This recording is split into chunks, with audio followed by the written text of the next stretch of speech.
Hey guys, WebheadGaming here, and today we're going to be taking a look at Mega Man X. And, yeah. So, Mega Man X came about because people were just simply tired of the Mega Man formula. At this point, in America, there has been 5 games, and in Japan there has been 6 games.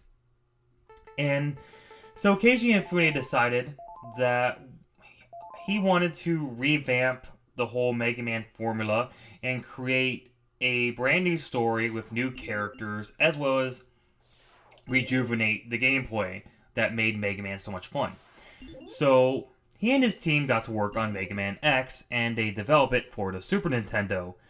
And to this day, Mega Man X has been hailed as one of the best Mega Man games of all time, one of the best Super Nintendo games, period. I kind of think it's a tad bit overrated. I still do really enjoy this game, but at the same time, looking back, it's a tad bit overrated. It does have its problems here and there, but we'll get into those problems when we look into the game itself. But right now, what we're seeing is a message by Dr. Light, who created Mega Man X. And X is basically a separate entity from the classic Mega Man. We never really know if classic Mega Man died or not. Capcom and Inafune never really said if he died or not. Basically, it's just left for us to interpret, pretty much. So, yeah, it's a very long prologue sequence. Very annoying as well because of the stupid alarm sound that I hate oh so much. And it gets irritating on the eyes because of that damn flashing redness, but here's Mega Man X, and I really do appreciate this game. It does have its problems, but at the end of the day, I still do think it's a great game in general. And let's get started talking about it. So this is the intro stage, and Mega Man X basically handles exactly how classic Mega Man did in the classic series. He can jump. He can shoot out the lemons, he can charge his shot midway or all the way. And yeah, the enemies here aren't much of a threat. You can take them down pretty quickly with the X-Buster. It's a pretty self-explanatory intro stage. This is the first Mega Man game to have an intro stage. And from now on, every single Mega Man game after X would have an intro stage. Whether it's in the X series, or the Classic series, or the Zero series, whatever. We will always see an intro stage from now on. These B helicopter enemies will die once they get to the midway of the road. So just shoot them to death until they enter to the halfway point of the road. They'll explode, and you can be on your merry way. So, one of the things that separate X from the classic series right away is the wall jump mechanic, a la Ninja Gaiden. And it's a pretty fun mechanic to use throughout the X series. It can get pretty awkward and wonky as hell at times, especially when we get to the later games. But for now, it's a pretty nice feature. And trust me, it's going to be used a lot throughout this series. This series loves wall jumping. Those yellow things that look like the Matrix from Transformers are your health. So make sure you pick them up if you take damage. Those car driving robots, just jump over them and then shoot them a couple times, they'll explode. And that's basically the intro stage.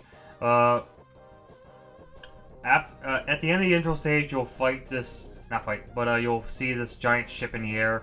Basically kill these thugs on the cars 3 times.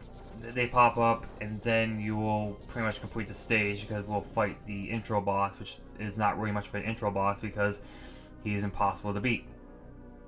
This is Vile. Not much is known about Vile in the original Mega Man X game. However, we do know more about him in Maverick Hunter X, but that's a remake, so yeah. As far as the original series goes, Violet's pretty much incredibly loyal to Sigma, and he hates X with a passion. And he's an impossible boss fight. You can shoot him till the cows come home. He will not be able to defeat him. So you just might as well just run into him and take hits until he traps you in those electric balls he pops out. But anyways, this is Zero, one of the most popular Mega Man characters of all time. And originally, Keiji Inafune wanted Zero's design to be the design for Mega Man. However, he and Capcom feared that it would be way too different and fans would just not accept it at all. So instead, they gave X a different design that's more akin to the classic blue bomber we all know and love, and turned his design for X into Zero. And Zero will become a major figure in the X series, and we're going to know a lot more about him in X4 through X6. But for now, he's pretty much our mentor kind of figure that we look up to and whatnot. So what is the story of Mega Man X? Which is something I forgot to mention up until now. Well, basically, Sigma, who was originally the leader of the Maverick Hunters, went crazy. He took a bunch of followers with him, and now it's up to us, the Maverick Hunters, to stop him. So yeah, that's basically the gist of it. There's really not much more than that. So yeah. So we're taking on Chill Penguinverse, mainly because everybody in the world takes on Chill Penguinverse for two reasons. One, he's a piss easy boss. His stage is not that hard at all. Actually, there's three reasons. The third reason is he gives us the best armor upgrade in the game.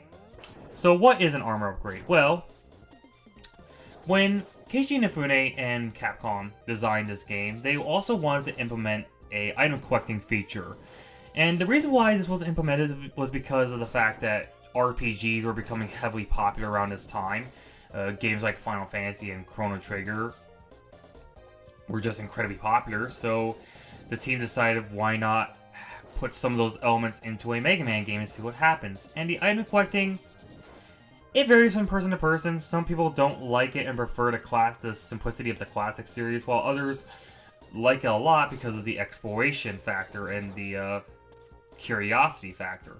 Me, I really enjoy the item collecting in the X games. It's just, for the most part, I don't like the item collecting X5. I think X5 is by far the worst when it comes to item collecting. But for the most part, I like the item collecting in Mega Man X because it gives us a sense of exploration, a sense of curiosity, you know?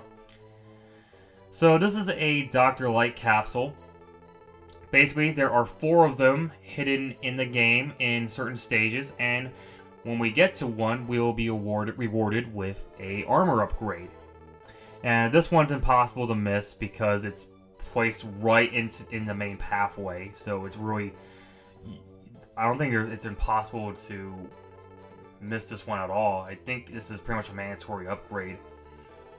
But basically, this is, of course, they placed it there to tell you that there are more like this throughout the game, and if you have the curiosity and exploration genes to find them all, you'll be rewarded with parts and abilities and whatnot.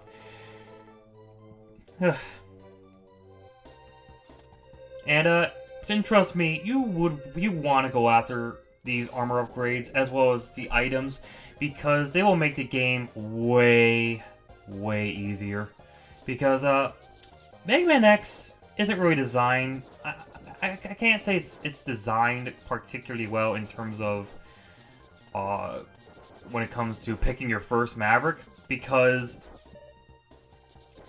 some of the bosses in this game are just flat out impossible to beat without the Dash Boots upgrade, which is why we're going after Chill Penguin first, because he gives them right away.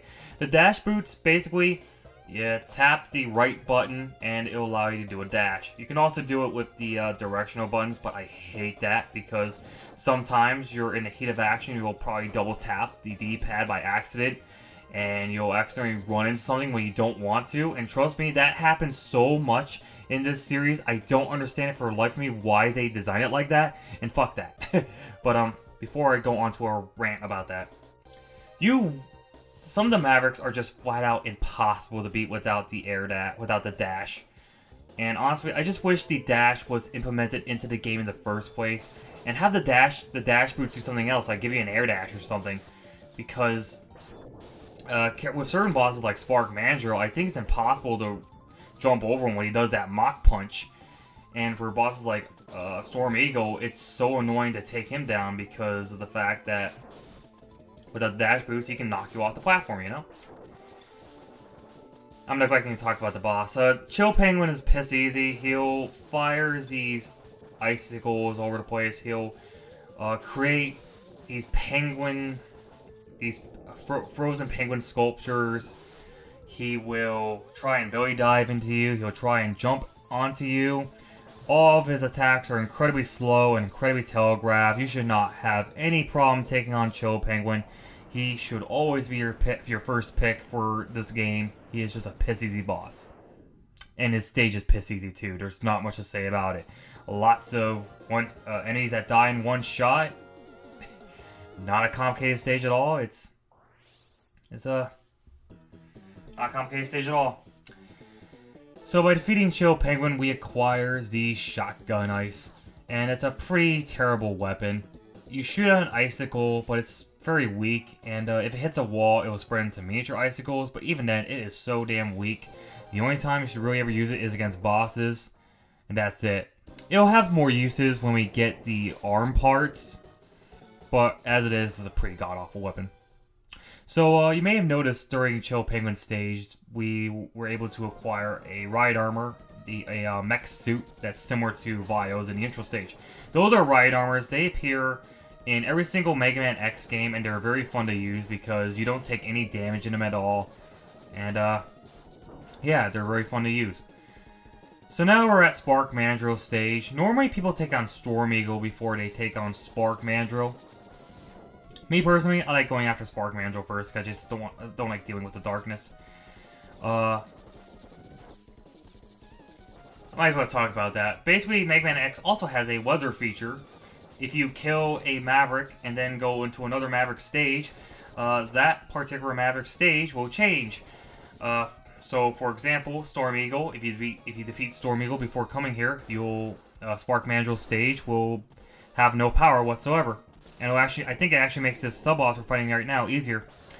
This sub-boss can be kind of annoying. He likes to send up this goop all over the place. You can just go back, fidget your controller back and forth, or you can just dash. Here's the way it works. His main danger is that cannon. That cannon packs a punch, and I think it's impossible to dodge without dashing.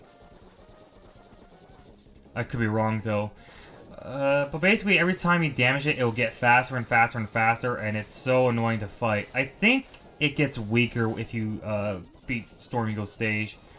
I'm not entirely sure about that.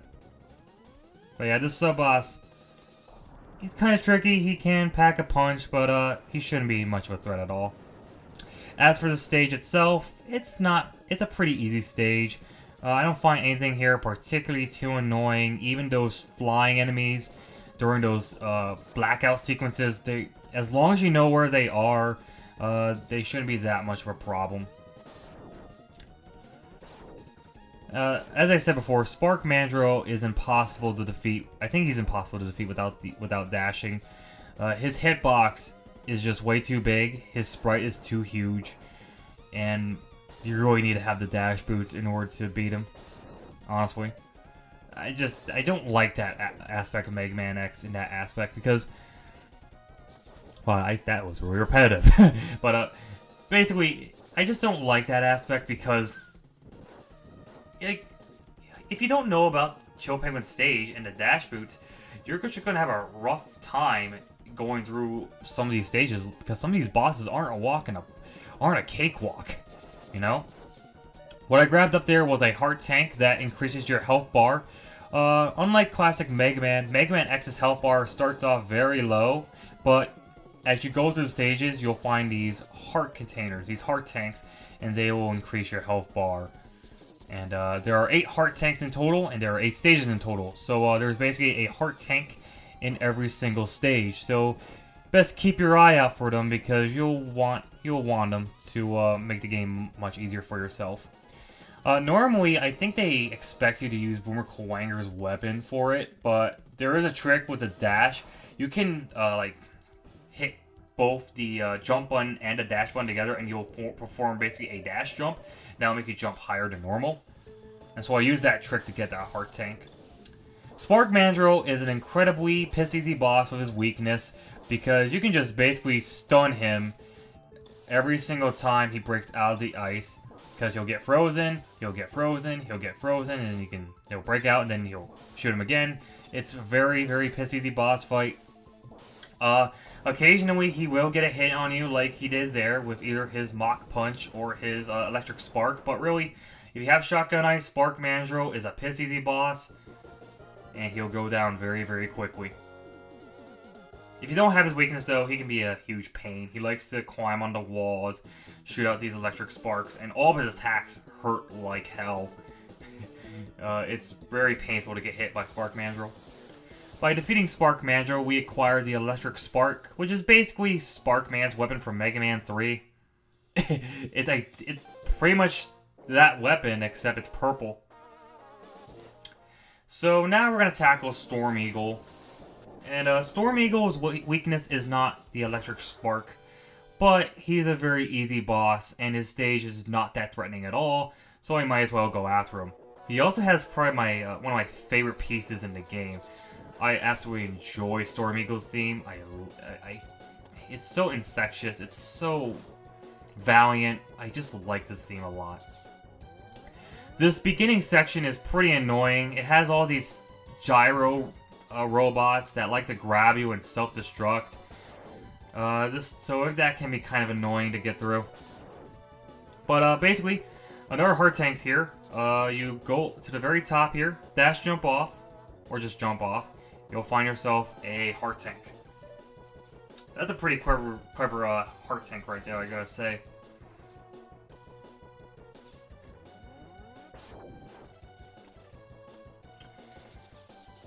So yeah, this stage is pretty easy. Unlike what I'm doing right now. What else to talk about? Oh yeah, these enemies, these chainball enemies are kind of like the Sniper Joes from the classic series. You can't hurt them with when their shield's up, but when they throw their spike ball at you, they become vulnerable, so shoot them down. Here we can get another item. Basically, shoot this turret down, stand on the platform, it will rise up. Then we'll shoot the glass here.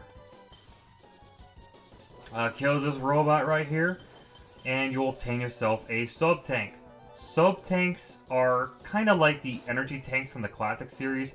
If you ever played the classic series, you know that the energy tanks refill your health, but it's only for one use.